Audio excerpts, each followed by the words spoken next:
سے پہلے ربیع الاول کا ٹائم لیتے ہیں. محرم کا چاند نظر آتا ہے, 10ویں محرم کا چاند نظر آتا ہے, یہ ربیع الاول کا ٹائم لکھوا دیتے تھے اور یہ بھی بتا دیتے کہ 12 ربیع الاول اس دن کو آئے گا. اللہ سبحان اللہ. یہ جس دن کو کہتے ہیں 12 ربیع الاول آتی اسی دن ہے, ٹھیک ہے. تو انہوں نے 2 مہینے پہلے ٹائم لیا, بڑی محبت سے جناب پروگرام کرتے ہیں. اللہ تبارک و تعالی حضور کے میلاد کی برکت سے اللہ ان کو دنیا اور آخرت کی نعمتیں عطا فرمائے. میں 2-4 باتیں عرض کر کے, وقت کافی ہو چکا ہے, میں اپنی بات کو ختم کروں گا. 2-4 باتیں ہیں محبت سے سماعت کے, پہلے بھی آپ نے بڑی محبت سے سماعت کی اور ایک سے میں زیادہ محبت کی ڈیمانڈ بھی نہیں کرنی چاہیے, ٹھیک ہے. تو میں نے ایسے بینہ پڑھی ہے, اللہ تبارک و تعالیٰ فرماتا ہے کنتم خیر امہ. اللہ تبارک و تعالیٰ فرماتا ہے کہ میرے محبوب کی امت تم سب سے بہترین امت ہو, تم امت خیر ہو. اور یہ کون کہہ رہا ہے؟ رب کہہ رہا ہے. سبحان اللہ. کون کہہ رہا ہے؟ رب کر کہے کسے رہا ہے؟ ہمیں کہہ رہا ہے. اللہ تبارک و تعالیٰ فرماتے ہیں کہ تم امت خیر ہو, کنتم خیر امہ. اے میرے محبوب کی امت تم امت خیر ہو. اللہ ہمیں یہ ٹائٹل دے رہا ہے. امت مصطفیٰ صلی اللہ علیہ وسلم کو جو رب کی طرف جو ٹائٹل ملا ہے وہ امت خیر کا ٹائٹل ملا ہے.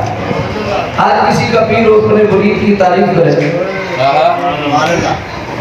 کسی کا مرشد اپنے مرید کی تعریف کرے, اگر اس کا بھاڑا چھوٹا ہوگا تو وہ برداشت ہی نہیں کرے گا, اسے برداشت ہی نہیں ہو سکے گا, میں اتنا وقت لگا دے گا. لیکن اگر اس کا ضرب بڑا ہوگا تو وہی برداشت کرے گا. لیکن اگر میں بات یہ کر رہا ہوں, اگر کسی کا شاعر اپنے مرید کی تعریف کرے تو وہ مرید کتنا عظیم ہوگا, اور جو استاد اپنے شاگرد کی تعریف کرے وہ شاگرد کتنا عظیم ہوگا. اور پھر اگر کسی کی تعریف وقت کا غوث کتب الابدال کرتے وہ کتنا مقام پر ہوگا, یا اگر کسی کی تعریف میرا مصطفیٰ کرتے وہ کتنا سبحان اللہ. میرے آقا صلی اللہ علیہ وسلم جس کی تعریف کرے, ابو بکر کی تعریف کرے تو صدیق اکبر بنا دیتے, عمر کی تعریف کرے تو فاروق اعظم بنا دیتے ہیں, عثمان کی تعریف کرے تو ذوالنورین بنا دیتے ہیں, علی کی تعریف کرے تو اسد اللہ بنا دیتے ہیں. سبحان اللہ سبحان اللہ. نبی کسی کی تعریف کرتے اس کا کتنا مقام ہوگا. اور حضور والا تیری تعریف نبیوں نے کی ہے, ولیوں نے کی ہے, غوث نے کی ہے, کتب نے کی ہے, ابدال نے کی ہے, سب نے کی ہے. لیکن ہم وہ عظیم امت ہیں کہ ہماری تعریف خود ہے, ہماری عظمت خود خدا نے بیان کی ہے. تو آپ اندازہ کریں کہ جس کی عظمت خدا بیان کرے وہ کتنا عظیم ہوگا, وہ کتنی عظمت والا ہوگا. رب کہہ رہے تم خیر امہ, اے میرے محبوب کی امت تم امت خیر ہو, اخرجت للناس, تمام امتوں میں تم سب سے بہترین امت ہو. آدم سے لے کر اس سب تک نبیوں کی امت ہے, لیکن کسی نبی کی امت کو امت خیر نہ کہا. اللہ امت خیر کا یہ ٹائٹل ملا ہے, امت مصطفیٰ صلی اللہ علیہ وسلم کو ملا ہے. میں آپ سے سوال کرتا ہوں, کیا ہمارے بعد پچھلی امتوں سے کوئی زیادہ اچھے ہیں؟ کیا اگر پہلی امتوں میں اگر بدکار تھے تو ان امت میں نیک لوگ بھی تو تھے نا. جناب آدم کی ساری اولاد تو بری نہیں ہے, جناب حضرت نوح علیہ السلام کی ساری قوم تو بری نہیں ہے, حضرت ابراہیم کے سارے ان کی تو برے نہیں ہے, جناب اسماعیل کے سارے ان کی تو برے نہیں ہے. المختصر آدم سے لے کر جناب عیسیٰ تک سارے نبی ان کی امتیں موجود ہیں.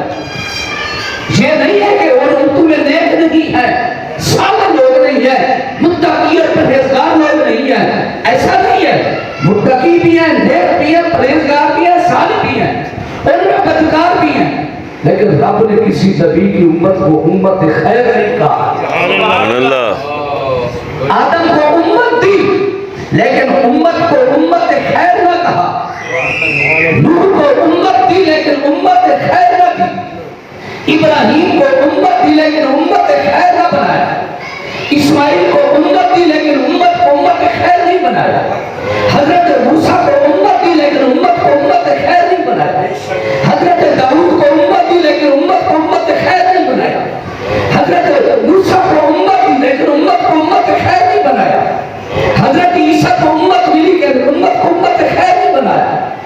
آدم کا کوئی مقام کم تو نہیں ہے؟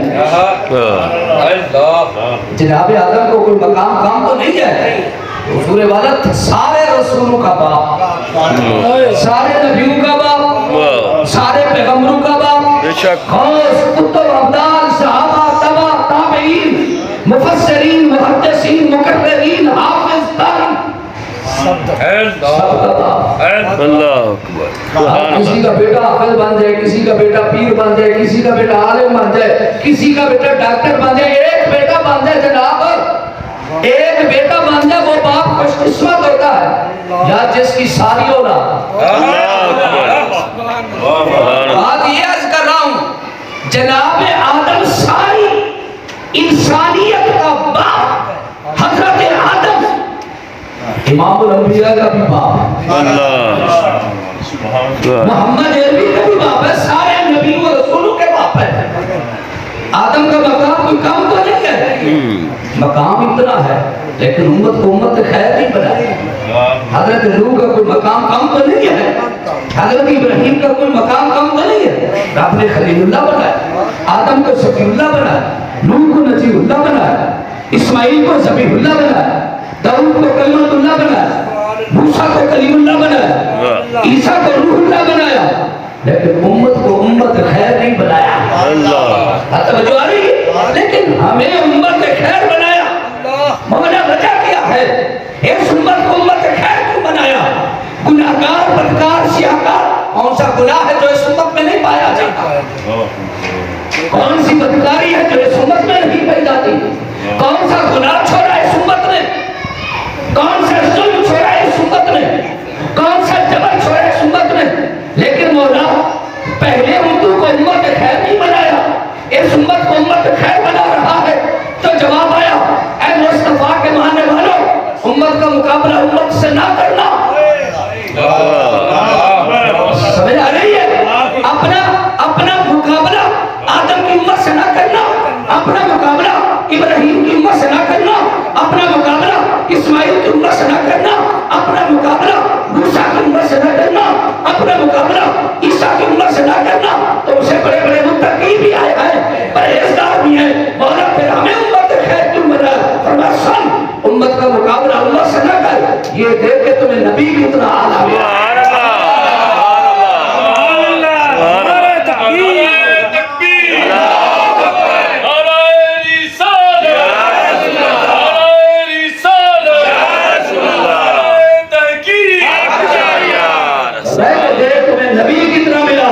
نبیوں میں نبی ایسے امام الانبیاء ہے، نبیوں میں نبی ایسے امام الانبیاء ہے، حسینوں میں حسین ایسے محبوب خدا ہے۔ یوں تو سارے نبی محترم ہیں، یوں تو سارے نبی محترم ہیں، مگر سرور انبیاء جو تو حضور والا جس نبی کے صدقے رب نے ہمیں یہ مقام دیا، پھر بتاؤ اس نبی کا میلاد نہ منائے تو اور کیا کریں؟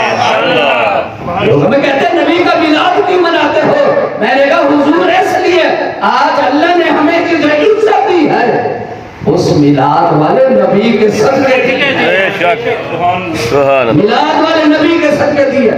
ایک بندہ کہنے لگا جناب اللہ تو جھنڈیاں لا لے دو، جناب تسی بینر لا لے دو، جناب تسی لنگر پکا لے دو، کیا صحابہ نے بھی کیتا سی؟ کیا حضرت صدیق اکبر نے کیا تھا؟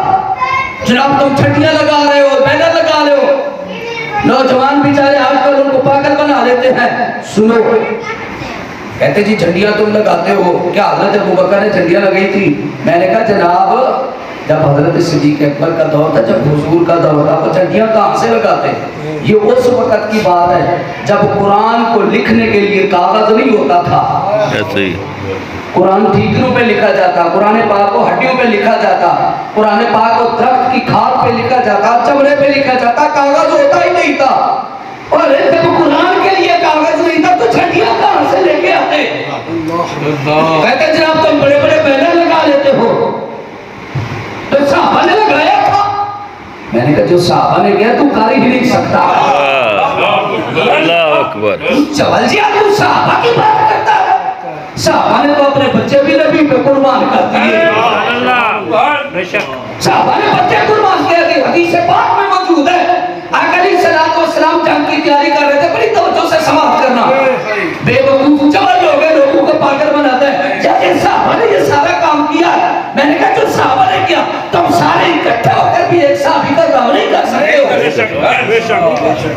اس جنگ کی تیاری کر رہے ہیں، ایک مئی صاحب آتی ہے، اس نے نا کپڑے میں کچھ چیز لپیٹی ہوئی ہے، جو ہے نا کپڑے میں کوئی چیز لپیٹی ہوئے سیدھے سے لگائی ہوئی ہے، حضور کی بارگاہ میں آتی ہے اور آقا کریم کے آگے وہ جو کپڑے میں جو چیز لپیٹی تھی نا حضور کے آگے رکھ دیتی ہے۔ میرے آقا نے فرمایا کہ میری صحابیہ لے کے کیا آئی ہے؟ میں تمہیں کیسے وہ صحابہ کی بات کرتا ہے؟ وہ صحابیہ سے پوچھا میرے آقا نے تو کیا لے کے آئی ہے؟ تابع دل رکھنے والے آج صحابہ کی بات کرنے والے کہتے ہیں صحابہ نے نہیں کیا، میں کہ سن وہ صحابیہ کہتی کیا ہے، یا رسول اللہ میرے گھر میں کچھ نہیں تھا، آقا جو میں آپ پہ قربان کرتی، میرے آقا نے پوچھا کہ کیا لے آئی ہے؟ عرض کیا کہ یہ بس یہ میرا دودھ پیتا بچہ ہے، میرے گھر میں اور کچھ نہیں، یہ دودھ پیتا بچہ ہے۔ میرے آقا نے فرمایا کیوں لے آئی ہے؟ آقا ساری کائنات کی دولت میری یہی ہے، بس میں آپ کے قدموں میں لے آئی، آقا اس کو قبول کر لے اللہ میری قبول فرما دے گا۔ صحابہ نے حضرت صدیق اکبر کہتے ہیں جی صدیق اکبر نے کیا یہ کیا تھا؟ میں نے کہا سن صدیق اکبر نے گھر کا سارا سامان اٹھایا اور تم سیاسی کی کریں گے تو دے گا پکا گے چاہ دے گا پکا لے گا۔ صدیق اکبر رضی اللہ تعالیٰ نے پورا گھر کا سامان اٹھایا، دیواروں پہ ہاتھ مار رہے تھے کہ سوئی بھی نہ رہ جائے، سوئی بھی نہ رہ جائے، دیواروں پہ ہاتھ مار رہے تھے، سارے گھر کا سامان اٹھایا اپنے محبوب کے قدموں میں رکھ دیا۔ میرے آقا نے فرمایا کہ ابو بکر گھر میں کیا چھوڑ کے آئے بچوں کے لیے کیا چھوڑ کے آئے؟ عرض کیا کہا میرے بچوں کے لیے میرے کے لیے پورے گھر کے لیے مصطفیٰ کا نام کافی ہے، گھر میں اللہ اس کا رسول چھوڑ کے آیا ہوں۔ تو کہتے ہیں صحابہ نے کیا کہ تو بینر کہتے جی تو بینر لگا لے، تو میں کہ بینر کے بغیر بھی ملاد ہوتا ہے، حاجی کرام صاحب نے کہا بینر لے لیں، جھنڈیوں کے بغیر بھی ہوتا ہے، مرچوں کے بغیر بھی ہوتا ہے، لنگر کے بغیر بھی ہوتا ہے، میلاد تو حضور کے ذکر کا نام۔ بے شک سبحان اللہ سبحان اللہ۔ کہتے جی تم بڑے بڑے بینر لگا دیتے ہو جناب، یہ جناب تم کپڑے لگا دیتے ہو، کیا صحابہ نے لگائے تھے؟ میں کہ تو صحابہ کی بات کرتا ہے، حضرت امیر حمزہ صحابہ کی جو حالت یہ ہوتی تھی، صحابہ کا جب وصال ہوتا تھا کفن کے لیے کپڑا نہیں ملتا تھا، کفن کے لیے کپڑا نہیں ہوتا تھا۔ حضور کے چچا حضرت امیر حمزہ رضی اللہ تعالیٰ عنہ، میرے نبی کا اتنا پیارا چچا، حضور اپنے چچا سے کتنی محبت کرتے تھے، احد کے میدان میں 70 صحابہ شہید ہوئے، 70 صحابہ شہید ہوئے، اور حضرت امیر حمزہ تاریخ اسلام کا وہ شہید ہے جس کا نبی نے 70 مرتبہ جنازہ پڑھا۔ کتنی مرتبہ؟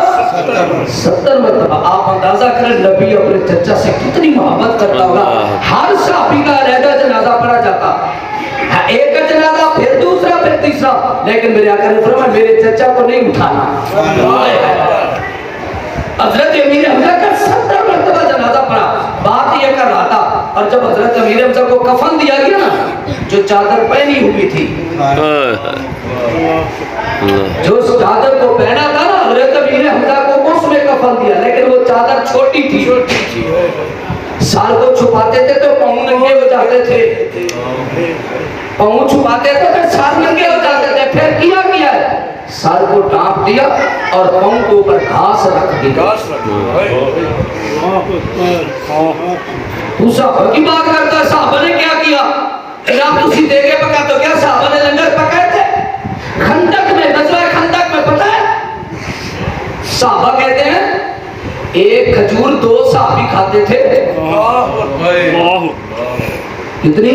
جناب آج نا مولوی کہتا ہے جی صحابہ نے کیا دے کے پکائی ہے، ایک ٹائم میں جناب تو 2 کلو کھجوریں کھا جاتا ہے، 10 کلو روٹیاں کھا جاتا ہے، تو صحابہ کی بات کرتا ہے۔ صحابہ نے آدھی کھجور کھائی ہے ایک دن میں، بات سمجھ آ رہی ہے؟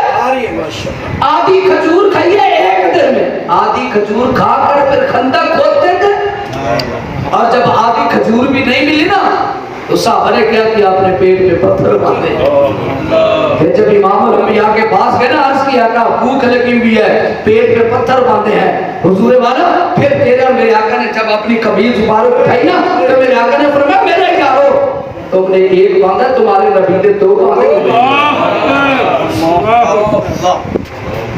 اس نبی کا کنتم خیر امہ، حضور والا جس کے صدقے اللہ نے یہ ہمیں عزت دی ہے تو اس نبی کا چرچا نہ کرے اللہ اس لوگوں کا میلاد کا مقصد کیا ہے؟ میلاد کا مقصد ہے حضور کی امت کو بتانا لوگوں آج یہ جو تمہیں عزتیں ملی ہے نا حضور کے صدقے سے ملی ہوئے ہیں۔ بے شک جناب ذوالفقار قادری صاحب وہ شعر پڑھ رہے تھے کہ حضور کے صدقے اللہ نے ہماری صورتوں کو بچا کے رکھا ہے۔ بے شک حضرت صالح علیہ السلام کی قوم پر اللہ نے آسمان سے پتھروں کی بارش کی ہے، اور بارش کیوں کی ہے؟ انہوں نے نبی کی بے ادبی نہیں کی تھی۔ حضرت صالح کی اونٹنی کو مارا تھا، نبی کی بے ادبی نہیں کی۔ آج تو معاذ نبی کی گستاخیاں ہو رہی ہے۔ یہ جملہ ذہن میں رکھو آپ، بڑی توجہ سے سماعت کرنا۔ حضرت صالح علیہ السلام کی قوم نے نبی کی بے ادبی نہیں کی، نبی کی سواری کو ذبح کیا ہے، رب نے عذاب نازل کر دیا۔ ادھر اللہ کے محبوب کی گستاخیاں ہو رہی ہیں، پھر بھی عذاب نہیں آتا۔ حضرت موسیٰ علیہ السلام کی قوم نے، حضرت موسیٰ علیہ السلام نے اپنی قوم کو کہا کہ تم نے ہفتے والے دن جو شکار نہیں کرنا، شکار سے روکا، ہفتے والے دن شکار نہیں کرنا۔ اب سنو اس قوم نے کیا کیا کہ وہ یہ کرتے تھے کہ اب ہفتے والے دن کو شکار نہیں کرتے تھے، لیکن انہوں نے کیا کیا کہ دریا سے چھوٹے نالے نکال کر نا تو سائڈوں پہ انہوں نے تالاب بنا دیے، گڑھے کھود دیے، کیونکہ جب ہفتے کا دن آتا تھا شکار سے منع تھا، رب امتحان لینا چاہتا تھا۔ ہفتے والے دن مچھلی اتنی ہوتی کہ دریا کے اوپر تیرنا شروع ہو جاتی، یہی ہے دریا کے اوپر تیرتی۔ وہ تب دیکھتے کہ یار مچھلی اتنی ہے، اب شکار تو کر نہیں سکتے، انہوں نے کیا کیا؟ انہوں نے تعویل ڈھونڈی۔ آج ہم بھی شریعت میں اپنی باتیں کرتے ہیں، شریعت میں اپنی مزاج سے بناتے ہیں، اپنی تعویلیں نہیں۔ انہوں نے کیا کیا؟ وہ کیا کرتے تھے ہفتے والے دن مچھلیاں، چونکہ اوپر مچھلیاں بہت زیادہ ہوتی تھی، تو انہوں نے ہفتے والے دن جو انہوں نے تالاب بنائے تھے نا ان کے آگے جو ہے وہ پھٹا وغیرہ رکھ دیتے تھے۔ جب ہفتے کا دن ہوتا تھا پانی ادھر کھولتے تھے، مچھلیاں ساری ادھر آ جاتی۔ شکار اتوار والے دن کرتے، ہفتے کو شکار نہ کرتے، لیکن انہوں نے یہ بہانہ ڈھونڈا تو رب نے کیا سزا دی؟ کونوا قردۃ خاسئین، رب نے ان کو بندر بنا دیا۔ یہ گناہ کی نوعیت دیکھو، ہفتے کو شکار نہیں کیا، صرف مچھلیاں پکڑنے کا بہانہ بنایا تو رب نے بندر بنا دیا۔ حضور والا ادھر لاکھوں گناہ ہوتے ہیں، رب پھر بھی صورتیں نہیں بدلتا، پتھروں کی بارش نہیں ہوتی ہے، آندھی طوفان نہیں آتے ہیں، صورتیں نہیں بدلتی ہیں۔ وجہ کیا ہے؟ میرا رب فرماتا ہے وَمَا كَانَ اللَّهُ لِيُعَذِّبَهُمْ وَأَنْتَ فِيهِمْ، محبوب میں ان کو عذاب کیسے دوں تو جو ان کے اندر موجود ہے۔ یہ ہماری صورتیں نہیں بدل رہی، یہ میلاد والے نبی کی برکت سے نہیں بدل رہی ہے۔ تو حضور والا جس نبی کے صدقے رب نے ہماری صورتیں سلامت رکھی ہیں، پہلی امتیں گناہ کریں ماتھے پہ لکھا جائے، پہلی امتیں گناہ کریں صبح دروازے پہ لکھا جائے، ادھر چھپ کے لاکھوں گناہ کریں، رب ماتھے پہ بھی نہیں لکھتا ہے، رب دروازے پہ نہیں لکھتا ہے۔ مولا وجہ کیا ہے؟ فرمایا تمہیں دیکھوں یا اپنے یار کی یاری میں تمہیں دیکھوں یا اپنے محبوب کی محبت کو دیکھو۔ تو حضور والا جس نبی کے صدقے سے ہماری صورتیں نہیں بدلتی ہے، جس نبی کے صدقے سے اللہ نے ہمارے اوپر انعامات برسات کی کر رہا ہے، جس نبی کے صدقے اللہ نے ہمیں کنتم خیر امت کا ٹائٹل دیا ہے، تو اس نبی کا حق بنتا ہے اس کے نبی کا چرچا بھی بچ کے کیا جائے، اس کے میلاد کے تذکرے کیے جائیں، آمد کے تذکرے کرے جائیں، لوگوں کو بتایا جائے لوگوں یہ اس میلاد والے نبی کا صدقہ ہے کہ اللہ ہمارے اوپر کرم کر رہا ہے، اللہ کی نعمتیں ہو رہی ہیں، یہ حضور کے میلاد کی برکت سے ہو رہی ہیں۔ تو ہم تو یہی کہیں گے جب حضور کے صدقے ہی اللہ نے ہمارے اوپر کرم کیا ہے تو پھر کہتے ہیں کہ جس کا کھانا چاہیے اس کا خون ضرور کھانا چاہیے۔ جس کے صدقے نے اللہ یہ کرم کیا ہوا ہے تو اس نبی کا حق بنتا ہے کہ ہمیں صبح شام اپنے محبوب کے ذکر کو کرنا چاہیے۔ کیوں کہ جب ہم حضور کا ذکر کرتے ہیں اللہ ہمارے ذکر کو بلند فرماتا ہے، حضور کے ذکر سے اللہ ہمیں عزت دیتا ہے۔ تو دنیا اور آخرت میں جو بندہ چاہتا ہے اللہ مجھے دنیا اور آخرت کی عزت عطا فرما دے، وہ میرے مصطفیٰ کا ذکر کرے، وہ میرے مصطفیٰ سے تعلق قائم کرے، اللہ تبارک و تعالی دنیا اور میں عزت اس کو دیتا ہے جو میرے مصطفیٰ سے تعلق رکھتا ہے۔ علامہ اقبال کو اسی نے کہا، علامہ اقبال نے اسی کو کہا تھا کہ کی محمد سے وفا تو نے تو ہم تیرے ہیں، یہ جہاں چیز ہے کیا لوح و قلم تیرے ہیں۔ اللہ میرے گفتگو کو قبول فرمائے۔